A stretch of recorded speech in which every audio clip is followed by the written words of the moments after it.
ప్రియమైన అందరికీ ప్రభువైన యేసుక్రీస్తు నామములో వందనాలు తెలియపరుస్తూ అందరికి సుచేతులు పైకెత్తుదాం. హల్లెలూయా. ప్రియులారా, ఈ ఉదయకాల సమయంలో మనం చదువుబడినటువంటి లేఖన భాగాలు యోహాను సువార్త 14వ అధ్యాయం 16వ వచనం నుంచి చివరి వచనమైన 31 వరకు చదువుకున్నాం. అయితే ఈ యొక్క వచనాల్లో ప్రాముఖ్యమైనటువంటి ఒక విషయాన్ని గురించి తెలియపరుస్తున్నారు. ఏంటమ్మది? యోహాను సువార్త 14వ అధ్యాయం 16 నుంచి చివరి వచనాల్లో ఒక ప్రాముఖ్యమైన విషయాన్ని గురించి మరి ప్రభు తెలియపరుస్తున్నారు. ఏంటో ప్రాముఖ్యమైన విషయం? అమ్మా, ప్రాముఖ్యమైన విషయం ఏంటో అడుగుతున్నాను. ఏంటయ్యా?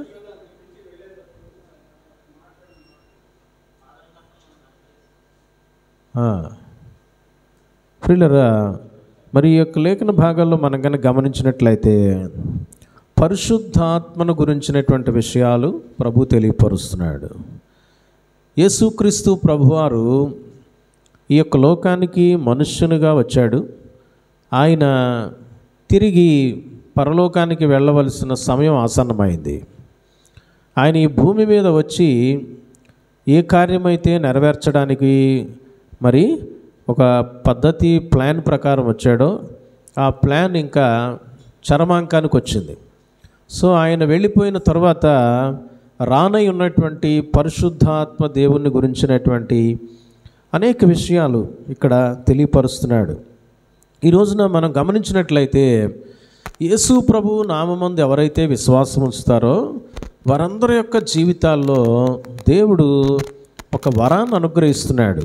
మనందరికీ తెలుసు ప్రియులారా, మనం కనుక అపోస్తల కార్యాల గ్రంథం 2వ అధ్యాయం, అపోస్తల కార్యాల గ్రంథం 2వ అధ్యాయంలో ఉన్నటువంటి ఒక విషయాన్ని మనం గమనించినప్పుడు చూడండి, 37 నుంచి 38 వరకు గమనించినప్పుడు అపోస్తల కార్యం 2, 37, 38 వారు ఈ మాట విని హృదయములో నొచ్చుకొని, సహోదరులారా మేమేమి చేతుమని పేతురును కడమ అపోస్తలులను అడుగగా, పేతురు మీరు మారు మనస్సు పొందాలి. ఫస్ట్ ఏం చేయాలంటండి? మారు మనస్సు పొందాలి. రెండోది ఏంటంట? పాపక్షమాపణ నిమిత్తము ప్రతివాడు యేసుక్రీస్తు నామమున బాప్తిస్మం పొందాలంట. ప్రియులారా, మొట్టమొదటగా మారు మనస్సు కావాలి. లోకానుసారమైనటువంటి మనస్సు నుంచి దేవుని వైపుకు మళ్ళుకోవాలి. నువ్వు ఏ డైరెక్షన్లో వెళ్తున్నావో ఆ డైరెక్షన్లో నుంచి నీవు దేవుని డైరెక్షన్లోనికి రావాలి, యేసు వైపు చూడాలి. అంతేకాకుండా పాప క్షమాపణ నిమిత్తమై అయితే నువ్వు టర్న్ అయితే అయ్యావు, తిరగటం అయితే తిరిగావు యేసై వైపుకి, దేవుని వైపుకి. తిరిగిన తర్వాత ఏం చేయాలంట? నీలో ఉన్నటువంటి ఆ పాప జీవితం ఏదైతే ఉందో, పాపాలకు కారణమైనయో నీ జీవితంలో పాప జీవితానికి, ఆ పాప క్షమాపణ కోసమై ఏం చేయాలండి ప్రియులరా? ప్రతివాడు కూడా యేసుక్రీస్తు నామంలో ఏం చేయాలంటండి? బాప్తిసం పొందాలి. బాప్తిసం పొందండి అంటే ఏదో ఆట అనుకుంటారు చాలామంది. ఏదో సముద్రంలోనో నదిలోనో హాయిగా మునిగి రావచ్చు, అందుకోసమే తీసుకుందాంలే, ఎదుటి తీసుకున్నారు కాబట్టి తీసుకుందాం, ఫ్యామిలీ అంతా ఫ్యామిలీ ప్యాక్ లాగా ఒకేసారి తీసుకుంటే బాగుంటుంది, ఏమండి క్రిస్మస్ రోజును తీసుకుంటే భలే ఉంటుంది, న్యూ ఇయర్ రోజును తీసుకుంటే బాగుంటుంది. నువ్వు ఏ రోజు తీసుకుంటున్నావు అనేది కాదు ఇంపార్టెంట్. నువ్వు నిజంగా మారు మనసు ఉందా? నీకు మనసు మారిందా? యేసు ప్రభు నామమందు విశ్వాసం పెట్టావా? రెండవదిగా నీ పాపాల క్షమాపణ కొరకై, నీ పాపాలను బట్టి ప్రభు నిన్ను సంపూర్ణంగా నిన్ను నాశనం చేయట్లా, నీలో ఉన్నటువంటి పాపాలను ఆయన నాశనం చేయడానికి ఇష్టపడుతున్నాడు, తీసివేయడానికి ఇష్టపడుతున్నాడు. అందుకోసమే లోకరక్షకుడిగా ఈ లోకానికి మనుషుడిగా వచ్చాడు. కలువరి శిలువలో ఆయన బలియాగమయ్యాడు, తన రక్తాన్ని కార్చాడు. తన విలువైన రక్తం మాత్రమే ఏం చేస్తుందంట? యేసు రక్తము మన యొక్క ప్రతి పాపము నుండి మనలను పవిత్రులుగా చేస్తుందని 1 యోహాను పత్రిక 1వ అధ్యాయం సెలవిస్తూ ఉంది. కనుక ప్రియులారా, పాపాలు క్షమించబడాలి. క్షమించబడకుండా నువ్వు పరలోకం వెళ్ళలేవు, పరిశుద్ధ జీవితాన్ని జీవించలేవు. మరి పాప క్షమాపణ నిమిత్తం అంట ప్రతివాడు, అంటే మారు మనస్సు పొందిన ప్రతివాడు కూడా, వాడు చిన్నోడైనా పెద్దోడైనా యవనస్తుడైనా వృద్ధుడైనా ఎవరైనప్పటికీ కూడా ఏం చేయాలంటండి? యేసుక్రీస్తు నామంలో బాప్తిస్మం పొందాలి. బాప్తిస్మం పొందాలి. ఈ దేవుని ఆజ్ఞ ఇవ్వబడింది ఇక్కడ. బాప్తిస్మం పొందుడి, అప్పుడు మీరు ఏమవుతారంట? పరిశుద్ధాత్మ వరాన్ని పొందుకుంటారు. ఇక్కడ మనకు డౌట్ వస్తుంది, అయ్యా మా మారు మనసు ఎలా వస్తుంది, పాపక్షమాపణ కార్యం అదంతా ఎవరు చేస్తారు అని అంటే పరిశుద్ధాత్ముడు చేసే పనే. ఎప్పుడైతే నీ యొక్క మనసు ప్రభు వైపు మళ్ళడానికి కూడా ప్రభు అనేక అవకాశాలు ఇస్తాడు పరిశుద్ధాత్మని ద్వారా. నీ మనసుని హృదయాన్ని కన్విన్స్ చేస్తూ ఉంటాడు.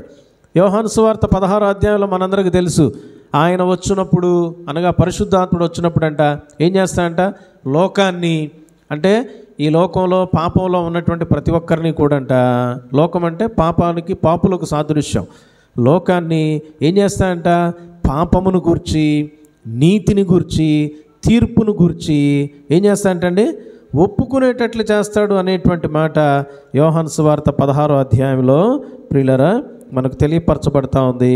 8వ వచనంలో ఆయన వచ్చి, యోహాను 16:8, పాపమును గూర్చియు నీతిని గూర్చియు తీర్పును గూర్చియు లోకమును ఒప్పుకునేటట్లు చేసేది పరిశుద్ధాత్ముడే. ఏమండి, తర్వాత పాపక్షమాపణ కార్యం ఒప్పుకున్నావు అంటే మరి ఒప్పుకున్నావు అన్నట్టు అర్థం ఏంటంటే దేవుని వైపు నువ్వు తిరగటానికి ఇష్టపడ్డావు. రెండవది ఏంటంట, పాపక్షమాపణ నిమిత్తమై యేసునామంలో బాప్తిసం పొందాలి. పాపక్షమాపణ కార్యము జరిగించేది కూడా పరిశుద్ధాత్మ దేవుడే. అయితే ఇక్కడ మూడో విషయం చెప్పబడతా ఉంది అపోస్తలుల కార్యాలు 2వ అధ్యాయంలో ప్రియులారా 38వ వచనంలో, అప్పుడు బాప్తిసం పొందిన తర్వాత అంట, అప్పుడు మీరు పరిశుద్ధాత్మ అను వరము పొందుదురు. అప్పుడు పరిశుద్ధాత్మ వరం పొందుకుంటారంట. చాలామందికి వచ్చే డౌట్ ఏంటంటే, మరి మారు మనసు కలుగజేసేది పరిశుద్ధాత్ముడే కదా, పాపక్షమాపణ కార్యాన్ని జరిగించేది కూడా పరిశుద్ధాత్మ దేవుడే కదా, ఇవన్నీ కూడా ఆత్మరూపకంగా ప్రభువే అంతరంగికంగా చేస్తూ ఉంటాడు కదా, మళ్ళీ పరిశుద్ధాత్మ వరాన్ని పొందుకునేది ఏందయ్యా అని అనుకుంటూ ఉంటారు. ప్రియులరా, పరిశుద్ధాత్మ దేవుడు నిన్ను ఒప్పింపజేస్తాడు బయట నుంచి, నీ యొక్క పాపాలు క్షమింపబడేటట్లుగా కూడా బయట నుంచి ఆయన కార్యాలు చేస్తూ ఉంటాడు. నీ యొక్క జీవితంలో ఆయన ప్రభావవంతమైన కార్యాన్ని చేస్తూ ఉంటాడు. ఎప్పుడైతే పాపాలు నీ మరి ప్రభు యొక్క రక్తంలో యేసే రక్తంలో కడుక్కుంటావో, క్షమాపణ పొందుకున్నటువంటి పరిస్థితుల్లోనికి వస్తావో, వెంటనే జరిగేటువంటి ప్రక్రియ ఏంటో తెలుసండి. 1 రోజు 2 రోజులు 10 రోజుల్లో గ్యాప్ కాదు, వెంటనే ఆన్ ది స్పాట్ జరిగేటువంటి ప్రక్రియ ఏంటనంటే, పరిశుద్ధాత్ముడు ఏ పరిశుద్ధాత్ముడైతే పని చేశాడో ఆ పరిశుద్ధాత్ముడు నీలోనికి నీ హృదయంలోనికి వచ్చేస్తాడు. He will live, he will indwell with you అనేటువంటి మాట బైబిల్ గ్రంథంలో రాయబడి ఉంది. పరిశుద్ధాత్మ అనేటువంటి వరాన్ని నీవు ఏం చేస్తావమ్మా, పొందుకుంటావు. పరిశుద్ధాత్మ నీలోకి వస్తాడు. అందుకని చూడండి, 1 కొరింథీ పత్రిక 3వ అధ్యాయం 16వ వచనాన్ని కనుక మనం గమనించినట్లయితే ప్రియులారా, అద్భుతమైనటువంటి మాట ప్రభువు తెలియపరుస్తున్నాడు. 1 కొరింథీ పత్రిక 3:16, మీరు దేవుని ఆలయమై ఉన్నారనియు దేవుని ఆత్మ మీలో నివసించుచున్నాడనియు మీరెరుగరా. చాలండి ప్రియులారా, దేవుని ఆత్మ మనలో వచ్చి నివాసం చేస్తాడు అనేటువంటి మాట. అంటే మనలోనికి వస్తాడు. గలతీ పత్రిక 4వ అధ్యాయం 6వ వచనం చదువుకుందాం. ఎప్పుడైతే మనం యేసు ప్రభు నామమునందు విశ్వాసం ఉంచుతామో, మన మనస్సు మారిందో, మనసు ఎప్పుడైతే మారిందో దేవుని పిల్లలైపోతాం నమ్మిన వెంటనే. యోహాను సువార్త 1:12 ప్రకారంగా. ఇప్పుడు నెక్స్ట్ జరిగే ప్రక్రియ, మీరు కుమారులైన అంటే యేసు ప్రభు నామమునందు విశ్వాసం ఉంచడం ద్వారా మీరు కుమారులైపోయారు కాబట్టి, నాయన తండ్రి అని మొరపెట్టు తన కుమారుని ఆత్మను హృదయాల్లోనికి పంపాడంట దేవుడు. హృదయాల్లోనికి ఎవరు వస్తున్నారంట? ప్రియులారా, పరిశుద్ధాత్మ వరాన్ని పొందుకుంటారు. పరిశుద్ధాత్ముడు మీలో వచ్చి నివాసం చేస్తాడు. పరిశుద్ధాత్ముడు వచ్చంట ఎక్కడుంటాడంట? శరీరంలో ఎక్కడ పడితే అక్కడ కాదండి. ఎక్కడుంటాడంట? హృదయాల్లో ఉంటాడంట. నా హృదయం లోకంతో మమేకం అయిపోయింది, సాతానుడితో బంధించబడి ఉంది. అట్లు బంధించబడినటువంటి పాపి యొక్క హృదయాన్ని దేవుడు పరిశుద్ధాత్మతో నింపుతున్నాడు. పరిశుద్ధాత్మ అనేటువంటి వరాన్ని మరి మనం పొందుకుంటామనేటువంటి విషయం తెలియపరచబడతా ఉంది. ఇదండి ప్రాసెస్. యేసయ్య నమ్మడం ద్వారా మరి మారు మనస్సు పొందిన తర్వాత పాపక్షమాపణ కొరకై మరి మనం బాప్తిస్వం పొందాలి. బాప్తిస్వం పొందినటువంటి వెంటనే జరిగేటువంటి ప్రక్రియ, పరిశుద్ధాత్మను వెంటనే ఆన్ ది స్పాట్ మన హృదయాల్లోనికి ప్రభు పంపిస్తాడు. మనం పొందుకుంటాం పరిశుద్ధాత్మను అనే విషయం తెలియపరచబడతాం. ఈ పరిశుద్ధాత్మను గురించే ఇదంతా కూడా ఒక పాపి రక్షణ పొందుకునేటువంటి కార్యక్రమం. అయితే ఇప్పుడు యేసు ప్రభువుని నామములో విశ్వాసం ఉంచి పరిశుద్ధాత్మను పొందుకున్నటువంటి విశ్వాసులైన సంఘం గురించి ప్రభు కొన్ని విషయాలు ఇక్కడ పరిశుద్ధాత్ముడి విషయంలో మాట్లాడుతూ ఉన్నాడు. మరి మనం పొందుకున్నటువంటి ఆ పరిశుద్ధాత్ముడు ఎలాంటి వాడు ఏంటి అనేటువంటి విషయాలు తెలుసుకొని మనం ప్రభుని ఆరాధన చేస్తాం ప్రియులారా. మొట్టమొదటి విషయం చూడండి, యోహాను సువార్త 14వ అధ్యాయం 16వ వాక్యం. యోహాను సువార్త 14:16.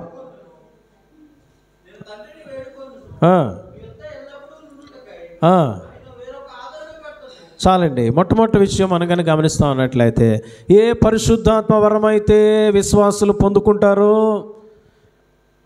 ఎవరైతే యేసు నామమందు విశ్వాసం ఉంచి పాప క్షమాపణ నిమిత్తమై ఆయన నామంలో బాప్తిస్వం పొందుతారో, ఎవరి హృదయాల్లోనికైతే దేవుడు పరిశుద్ధాత్మను పంపిస్తున్నాడో, ఆ పరిశుద్ధాత్మను గురించి దేవుడు తెలియపరుస్తున్నటువంటి మొట్టమొదటి విషయం ఏంటి అన్నట్లయితే ఏంటంట, మీ యొద్ద ఎల్లప్పుడూ ఉండేటువంటి పరిశుద్ధాత్ముడైనా మీ యొద్ద ఎల్లప్పుడూ ఉంటాడు. తల్లిదండ్రులు నీవు ఇంట్లో ఉన్నంతసేపే, నువ్వు వాళ్ళతో ఉన్నంతసేపే, నువ్వు స్కూలుకు వెళితే, కాలేజీకి వెళితే, చర్చికి వస్తే, బయటకు వస్తే, మార్కెట్కి వెళ్తే, ఊరికి వెళ్తే నీతో పాటు వారు రాలేరు. ప్రియులారా, నీతో ఎల్లప్పుడూ ఉండేటువంటి వాడు, he will be always with you. నువ్వెప్పుడైతే యేసునామమందు విశ్వాసం ఉంచుతావో, పాప క్షమాపణ నిమిత్తమై యేసునామంలో బాప్తిసం పొందుతావో, నీతో పాటు నువ్వు ఎక్కడున్నా, ఈ ఊరిలో ఉన్నా, వేరే ఊరిలో ఉన్నా, ఎల్లప్పుడూ ఉండగలిగినటువంటి వాడు నీతో ప్రత్యేకంగా పరిశుద్ధాత్ముడు అనే విషయాన్ని జ్ఞాపకం చేసుకోవాలి ప్రియులారా. ఎంత గొప్ప ఆధిక్యత! సొంత కనిన తల్లిదండ్రులు కూడా మనతో పాటు ఉండరే. కొద్దిగా పెంచేంతవరకు, పసికందుగా ఉండేంతవరకు అండి. కొన్ని సందర్భాల్లో ఆ బిడ్డను వదిలేసి పక్క వెళ్తూ ఉంటారు. అదండి, కొద్దిగా పెద్ద అయిన తర్వాత స్కూల్లో వేసేస్తారు. స్కూల్లో ఉన్నప్పుడు తల్లిదండ్రులు ఎక్కడున్నారు? ఏమండి, పెళ్ళైనటువంటి పిల్లలకు తల్లిదండ్రులు ఎక్కడున్నారు? ఏమండి, మన సొంత వాళ్ళందరూ ఎక్కడున్నారు తెలియదు ప్రియమైనటువంటి వాళ్ళరా. కానీ పరిశుద్ధాత్ముడు మాత్రం ఎలా ఉంటాడంట? ఎల్లప్పుడూ మరి మనతో ఉండటానికి ప్రభు గొప్ప ఏర్పాటు చేశాడు.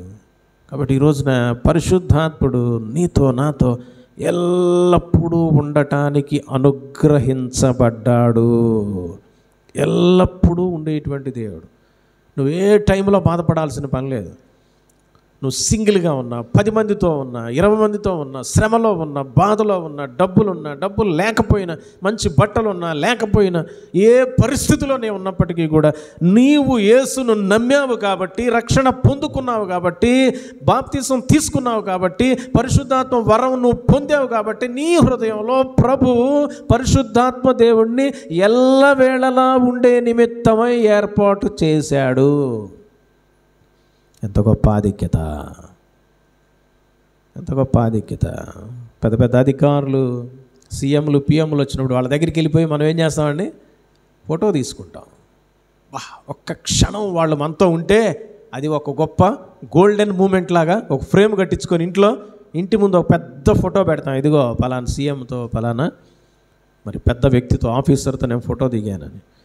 కానీ మనం ప్రతిరోజు ఆనందించాల్సింది, ప్రతిరోజు ప్రభువును కనపరచాల్సినటువంటి గొప్ప విషయం ఏంటి అన్నట్లయితే, నీ యొద్ద ఎల్లవేళలా ఎల్లప్పుడూ ఉండే పరిశుద్ధాత్ముడు ఉన్నాడు. ఇది మొదటి ప్రాముఖ్యమైన విషయం ప్రియులారా. రెండవ ప్రాముఖ్యమైనటువంటి విషయం చూడండి. రెండవ ప్రాముఖ్యమైనటువంటి విషయాన్ని మనం కనుక గమనించినట్లయితే 17వ వచనం చివరిలో చెప్పబడతా ఉంది.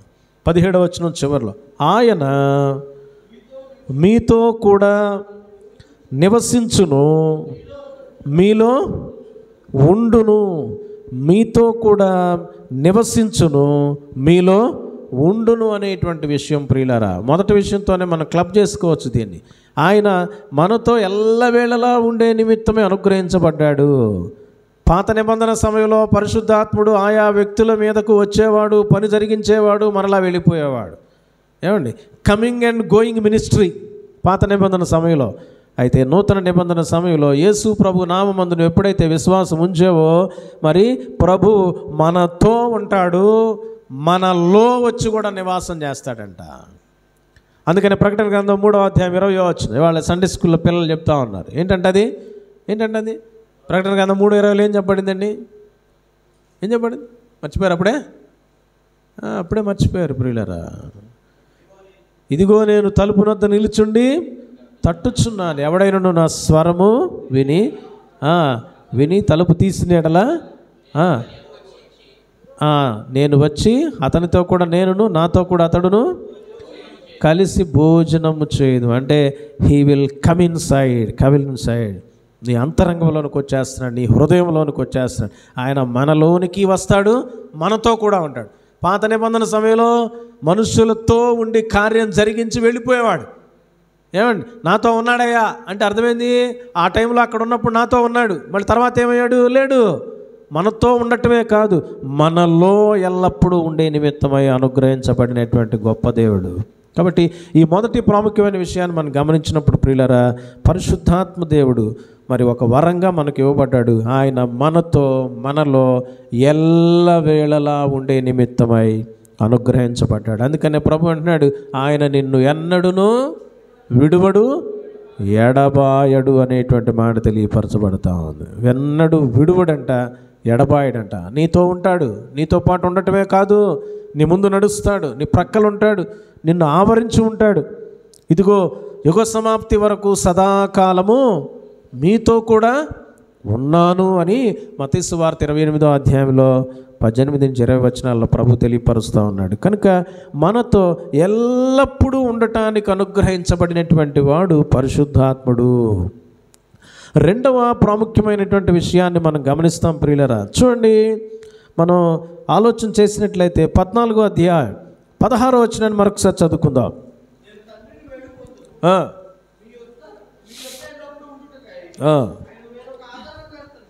ఆయన వేరొక ఆదరణకర్తను అంటున్నాడు. ప్రియులరా, పరిశుద్ధాత్ముడు గురించి మరొక మాట రాయబడి ఉంది. ఏమిటి అన్నట్లయితే, పరిశుద్ధాత్ముడు మనలో, మన హృదయాల్లో మనతో పాటు నివసిస్తూ, మన హృదయాల్లో నివసిస్తూ ఎల్లప్పుడూ ఉంటాడు. రెండో ప్రాముఖ్యమైన విషయం తెలియపరచబడతా ఉంది. ఆయన ఏమై ఉన్నాడనంటే, ఆయన ఆదరణకర్త అయి ఉన్నాడు. He is the comforting God అన్నమాట. కంఫర్ట్ చేస్తాడు. ఆయన ఉత్తరవాది అనేటువంటి మాట రాయబడి ఉంది తెలుగులో. ఉత్తరవాదిగా ఉంటాడంట. ప్రతి విషయంలో కూడా నీతో మాట్లాడుతూ ఉంటాడు, నిన్ను కన్విన్స్ చేస్తూ ఉంటాడు, నీకు సమస్యలు తీరుస్తూ ఉంటాడు, నీకు తోడుగా ఉంటాడు. ఏ మాట వచ్చినా, ఏ ఇబ్బంది వచ్చినా, ఏ ఇరుకు వచ్చినప్పటికీ కూడా నీ ఒంటరివి కాదు, నిన్ను ఒంటరిగా ఆయన విడిచిపెట్టట్లా. ఆదరణకర్తగా ఆయన నీ పక్షాన ఉంటాడు, ఆదరిస్తాడు, బలపరుస్తాడు.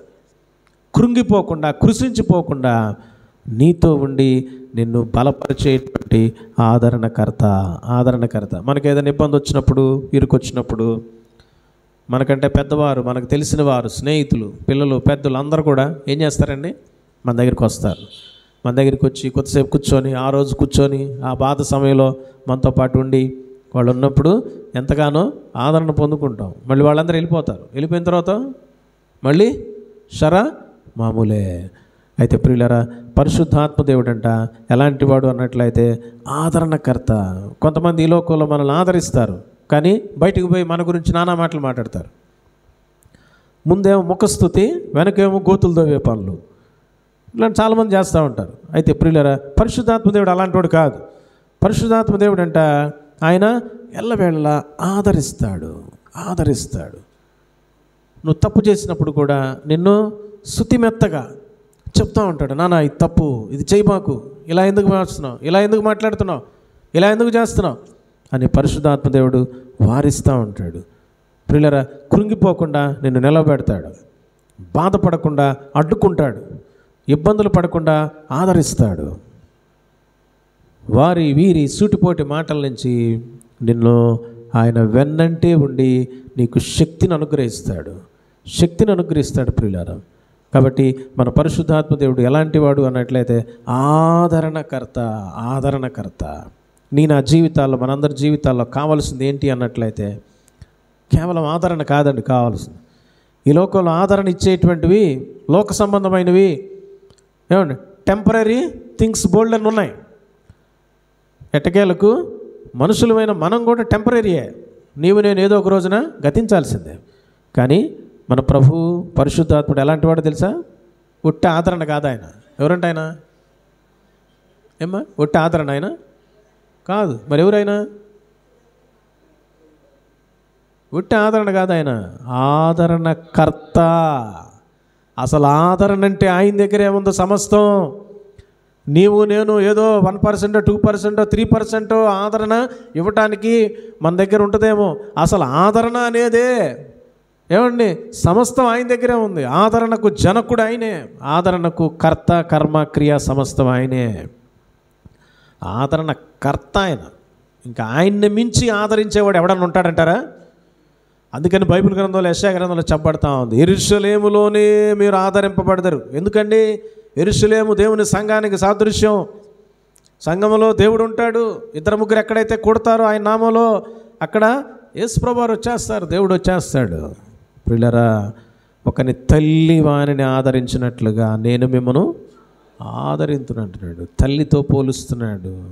తన చంటి బిడ్డను ఏ విధంగా హత్తుకొని ఉంటుందో, ఏమండి బాధ కలిగిన, ఇబ్బంది కలిగినప్పుడల్లా పట్టుకొని ఏడుస్తుందో కదండి.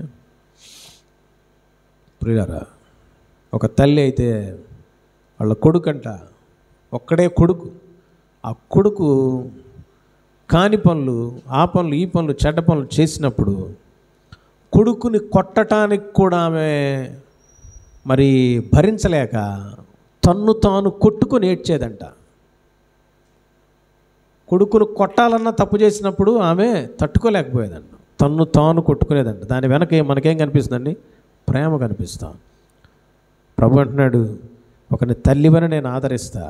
యెషయా 49:15 అంటున్నాడు, అట్లాంటి తల్లి కూడా మర్చిపోద్దేమో, నేను నిన్ను మరువను, నిన్ను ఆదరిస్తా. ఎందుకంటే నా పేరు ఆదరణకు కర్తని, నేను ఆదరణకర్తను. కాబట్టి పరిశుద్ధాత్మ దేవుడు ఎల్లవేళలా మనలో ఉండేవాడు. రెండవదిగా ఆయన ఆదరణకర్త. యోహాను సువార్త 14వ అధ్యాయంలో 16 నుంచి మనం గమనిస్తున్నాం ప్రియులారా. చూడండి, మూడవ ప్రాముఖ్యమైనటువంటి విషయం 14వ అధ్యాయం 26వ వచనాన్ని చదువుకుందాం. ఆదరణకర్త అనగా తండ్రి నా నామమున పంపబో పరిశుద్ధాత్మ సమస్తమును నేను మీతో చెప్పిన సంగతులన్నింటినీ మీకు జ్ఞాపకము చేయును. ప్రియులారా, పరిశుద్ధాత్మ దేవుడు ఏమై ఉన్నాడో మూడవ ప్రాముఖ్యమైన విషయం మనకు తెలియపరచబడతా ఉంది. ఏంటో తెలుసండి? మూడవ ప్రాముఖ్యమైనటువంటి విషయం, యేసయ్య నీతో నాతో ఏమైతే చెప్పాడో, యేసయ్య నీతో నాతో ఏమైతే వాక్యరూపకంగా అందజేశాడో, ఈ రోజున భక్తులు లిఖించి మనకు అందజేశారో బైబిల్ గ్రంథం ద్వారా, ఈ యొక్క మాటలనంట పరిశుద్ధాత్మ దేవుడు ఏం చేస్తాడండి? జ్ఞాపకం చేస్తాడు. He will remind the words of Jesus. యేసయ్య యొక్క మాటల్ని జ్ఞాపకం చేస్తాడు. వేరే విషయాలు, ఏదో క్రొత్త విషయాలు చెప్పడు. నేను మీతో ఏమైతే చెప్పానో వాటిని ఆయన ఏం చేస్తాడంట? మీకు తెలియపరుస్తాడు అనేటువంటి విషయాన్ని ఆయన తెలియపరుస్తున్నాడు ప్రియమైనటువంటి వాళ్ళరా. అందుకనే 16వ అధ్యాయం యోహాను సువార్త 13వ వచనంలో మధ్యలో ఉన్న భాగాల నుంచి మనం కనుక గమనిస్తున్నట్లయితే, ఆయన తనంతట తానే ఏమీ బోధింపక వేటిని వినునో వాటిని బోధించి సంభవింపబోవు సంగతులను మీకు తెలియజేయును. 14వ వచనం, ఆయన నా వాటిలోనివి తీసుకొని మీకు తెలియజేయను గనుక నన్ను మహిమపరచును. పరిశుద్ధాత్ముడే మహిమపరుస్తున్నాడు. ఈరోజు నీవు నన్ను మహిమపరుస్తున్నావా? దేవుణ్ణి, యేసయ్యని ఆరాధిస్తావా? ప్రియులరా, పరిశుద్ధాత్మ దేవుడు మూడవ ప్రాముఖ్యమైనటువంటి విషయం ఆయన చేసేది ఏంటి అన్నట్లయితే, ఆయన ఏమై ఉన్నాడనంటే యేసయ్య చెప్పినటువంటి విషయాలను జ్ఞాపకం చేస్తాడు. ఎంత గొప్ప విషయం అండి. ఎగ్జామ్ కోసం నువ్వు బాగా చదివావు, అంతా అయిపోయింది. ఏమండి, ఎగ్జామ్ కోసం అంతా చదివేసి అయిపోయిన తర్వాత ఎగ్జామ్కి వెళ్ళే ముందు ఏం చేస్తారయ్యా? సంవత్సరం అంతా చదివి ఏం చేస్తారు? ఎగ్జామ్ ముందు రోజు రివైజ్ చేసుకుంటాం, జ్ఞాపకం చేసుకుంటాం. ఒకవేళ జ్ఞాపకం చేసుకోవాలా, బాగా చదివావు, అంతకుముందు ఎగ్జామ్కి వెళ్ళావు, అసలైన ప్రశ్నే మర్చిపోయావు, పోయి నీ మార్కులు మొత్తం, నీ టోటల్ అంతా కొలాప్స్ అయిపోయింది. పరిశుద్ధాత్మ దేవుడు చేసే పని ఏంటో తెలుసండి, ఆయన రిమైండ్ చేస్తూ ఉంటాడంట, నిన్ను జ్ఞాపకం చేస్తూ ఉంటాడు. ఏ రోజు నేను చనిపోతామో తెలియదు. మనం చనిపోక ముందే యేసయ్య చెప్పిన మాటల్ని మన యొక్క జీవితంలో ఆయన రిమైండ్ చేస్తూ ఉంటాడు. ఎంత గొప్ప దేవుడు, జ్ఞాపకం చేసేటువంటి దేవుడు, రిమైండర్ గాడ్. ప్రియులరా, మరి నిజంగా మొదట మనం చూసాం, మనతో ఎల్లప్పుడూ మనలో ఉండే గొప్ప దేవుడు. రెండవదిగా మనం చూసాం ఆదరణకర్త అయినటువంటి దేవుడు. మూడవదిగా మనం చూసాం ప్రియులరా, యేసయ్య చెప్పిన విషయాలను జ్ఞాపకం చేసేటువంటి దేవుడు. నాలుగో విషయాన్ని చూసి మనం ఆరాధన చేస్తాం ప్రియులరా. చూద్దాం, 14వ అధ్యాయం 16వ వచనం మరొకసారి చదువుకుందాం.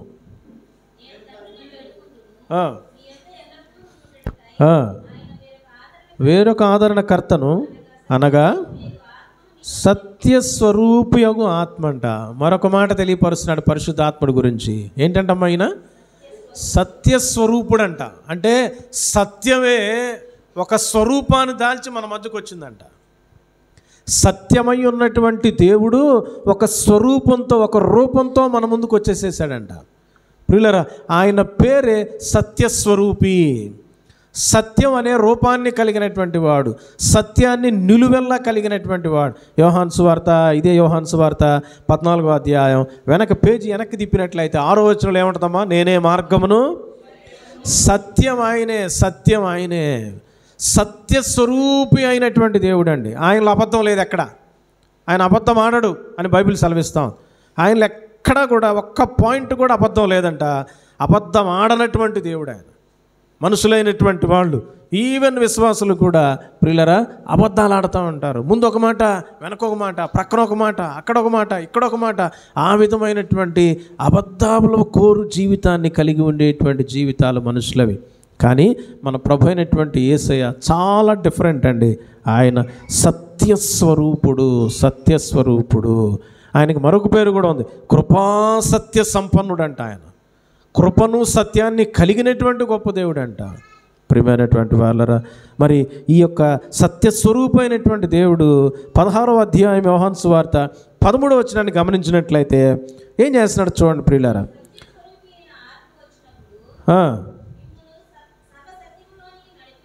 చాలండి ప్రియమైనటువంటి వాళ్ళరా, సత్యస్వరూపి అయినటువంటి ఆత్మ అయినటువంటి ఈయనంట సర్వసత్యంలోనికి నడిపిస్తా అంటండి. అబద్ధం అనేది లేకుండా ఒక క్లియర్ కట్ వేలోకి నిన్ను నడిపిస్తాడంట. సర్వసత్యం ఏంటో తెలుసా? అది సర్వసత్యం యేసయ్యే, దేవుడే. సర్వసత్యం ఏంటండి? పరలోకమే. సర్వసత్యములోనికి నిన్ను నన్ను నడిపించే దేవుడు. He will lead us into the ultimate truth అంట. ఎంత గొప్ప విషయం అండి. అట్టి పరిశుద్ధాత్మ దేవుడు మనలో ఉన్నాడు ఈ రోజున. ఉన్నట్టయితే మరి ప్రియమైనటువంటి వాళ్ళరా, నిజంగా సర్వసత్యంలోనికి నడిపిస్తాడు. నువ్వు ఇంకెక్కడ భయపడాల్సిన పని లేదు, దిగులు పడాల్సిన పని లేదు, నీ బిడ్డల గురించి భయపడాల్సిన పని లేదు. ఏమండి, వాళ్ళు అమెరికాలో ఉన్నా, యూరోప్లో ఉన్నా, ఏ దేశానికి పోతున్నా, ఎక్కడికి పోతున్నా, ఏ ఊరికి వెళ్తున్నా, ఎక్కడికి వెళ్తున్నా, చుట్టూ 10 మంది బాడీ గార్డ్స్ అవసరం లేదు, బౌన్సర్స్ అవసరం లేదు. ఈ రోజున పెద్ద పెద్ద సేవకులు సైతం చుట్టూ ఎవరిని పెట్టుకుంటున్నారండి? బాడీ గార్డ్స్, బౌన్సర్స్ని పెట్టుకుంటున్నారు. ప్రియులరా, మరి నిన్ను కాపాడువాడు కునుకడు, ఇశ్రాయేల్ని కాపాడువాడు కునుకడు. 24 hours ఆయన he will put an I, his I upon you. తన కన్ను దృష్టి నీ మీద ఉంచుతాడు. ఏమండి, ఆయన మన యొక్క కనుపాప ఏ విధంగా కాపాడుతుందో మన కళ్ళను, ఆ విధంగా మనల్ని కాపాడేటువంటి వాడు కనుక సర్వసత్యంలోనికి ఆయన నడిపిస్తాడు. వరే ఈ పిల్లలు ఎక్కడికి వెళ్ళిపోయారో అని నువ్వు భయపడాల్సిన పని లేదు, బాధపడాల్సిన పని లేదు.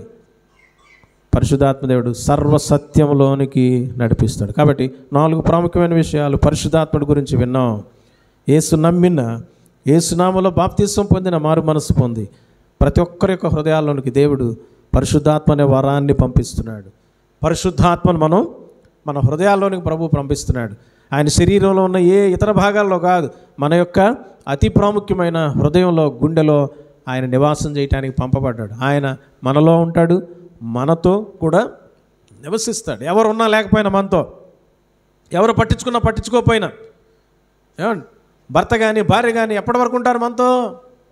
ఏమండి వాళ్ళు బ్రతుకున్నంత కాలమే. భార్య కంటే భర్త కంటే కొన్నిసార్లు ఒకరికంటే ఒకళ్ళు ముందు చనిపోతున్నారు కదా.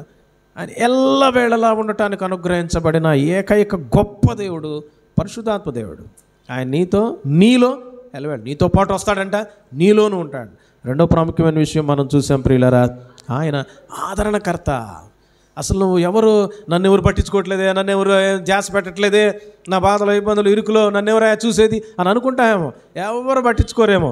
కానీ ఆదరణకర్త నీలో ఉన్నాడు. ఆయన నిన్ను ఆదరిస్తూనే ఉంటాడు. ఆయన లేకపోతే ఈరోజున మనందరం బ్రతుకుండే వాళ్ళం కాదండి. ఎన్ని బాధలు, ఎన్ని ఇబ్బందులు, ఎన్ని ఇరుకులు. అందుకని యేసు ప్రభువు నమ్మినటువంటి వాళ్ళు సూసైడ్లు చేసుకోరు. ఏమండి ఎందుకంటే ఆయన ఆదరిస్తూ ఉంటాడు, లోపలుండి ఆయన బలపరుస్తూ ఉంటాడు. ఎంత దిగులు పడే ఏమండి కడుపు కోతకు సంబంధించిన విషయం వచ్చినప్పటికి కూడా ఆయన ఆదరిస్తాడు. ఎందుకంటే పరిశుద్ధాత్ముడుగా ఉన్నాడు. ఆయన ఆదరణ ఇచ్చేవాడు కాదు, ఆదరణ కర్త. ఆదరణ అందరిస్తారేమో, ఆదరణ కొద్దిగా అందరిస్తారేమో, టెంపరీగా ఇస్తారేమో, పర్మనెంట్గా ఇవ్వగలిగినటువంటి వాడు ఆదరణకర్త. ఆయన ఆదరణకర్త. మూడోది మనం చూసాం ప్రియులరా, ఆయన యేసయ్య చెప్పిన విషయాలన్నిటినీ కూడా మనకు జ్ఞాపకం చేసే దేవుడు. నేను అనుకోవచ్చు, నా జ్ఞానం లేదు, నేను మర్చిపోయా, అప్పుడెప్పుడో చెప్పిన పాఠాలన్నీ మర్చిపోయా, అది ఇదేనంటే ఈయన ఎలా అంటాడంట, యేసయ్య చెప్పిన విషయాలు జ్ఞాపకం చేస్తున్నాడు. నీకు అన్నీ జ్ఞాపకం చేయడా, నీ మెమరీ పవర్ని ఏం చేస్తాడు తెలుసండి, రిఫ్రెష్ చేసి ఏమండి ప్రతిదీ నీకు జ్ఞాపకం వచ్చేటట్టు చేస్తాడు. ఎవరికైతే జ్ఞానం కొదువుగా ఉందో వాళ్ళు దేవుని అడగవాలని యాకోబు 1:4 ప్రభు అంటున్నాడు. ఆయన ఎలాంటి దేవుడు అంట, జ్ఞాపకం చేసేటువంటి దేవుడు, రిమైండర్ గాడ్. నాలుగోది చివరిది ప్రియులరా, ఆయన మరి సర్వసత్యంలోనికి నడిపించేవాడు. నీ బిడ్డలకి నువ్వు ఆస్తిపాస్తులో మూటల డబ్బులు ఏమంటే బ్యాగ్ ఇచ్చి పంపించాల్సిన పని లేదు. వాళ్ళకి యేసయ్యను అందించు చాలు. యేసయ్యను అందిస్తే సర్వసత్యంలో వాళ్ళు ఉంటారండి. వాళ్ళు ఎక్కడున్నప్పటికీ కూడా స్టాండర్డ్స్తో జీవిస్తారు. ప్రభువుకు మహిమ వస్తుంది అంతే. ఇంకా ఎందుకంటే వాళ్ళల్లో యేసయ్య ఉన్నాడు. ఆయన సర్వసత్యంలోనికి వాళ్ళని తీసుకొస్తాడు. బలహీనతలో పోగొడుతూ ఏమండి శుద్ధి చేస్తూ బలపరుస్తూ సర్వసత్యమైనటువంటి మార్గంలోనికి తీసుకెళ్తాడు. చివరికి వాళ్ళు సర్వసత్యమై ఉన్నటువంటి యేసయ్య దగ్గరికి వెళ్తారు, యేసయ్యతో ఉంటారు. అట్టి గొప్ప దేవుడైనటువంటి పరిశుద్ధాత్మను బట్టి మనం ఈ రోజున స్తుతించి మహింపరిచి ప్రభువుని ఆరాధిస్తాం. తల్ల వంచుదాం ప్రియులారా. ఒక్క నిమిషం మనల్ని మనం పరిశీలన చేసుకొని ప్రభువుని మనం